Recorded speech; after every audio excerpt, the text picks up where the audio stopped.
Hello কি কি হচ্ছে মা? কিভাবে আরে কি হচ্ছে? কখন কি হচ্ছে বলবে তো? কি বলছো ডাক্তার এসেছে ডাক্তার অনেক সিরিয়াস কন্ডিশন দেখি। ও মা বলো না কি হয়েছে? হায় ভগবান কার কি হচ্ছে আবার?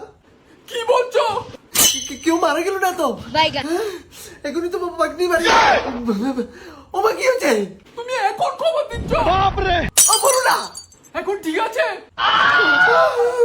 এই ভগবান কি হলো? কি এখনো ঠিক হয়নি এ মা বলো না। কি হলো? আরে সালে চুপ কর না ডাক্তার কি বলেছে ভালো হয়ে যাবে তো কি হয়েছে বলো না। কার কি হয়ে গেল? হ্যাঁ ও আচ্ছা ঠিক আছে কার কি ক্ষতি হয়ে গেল? সর্বনাশ। ও মা বলো না কি হয়েছে? আরে বলিস না তোর দিদার যে ছাগলটা আছে না ওটাকে কুকুরে কামড়ে দিয়েছে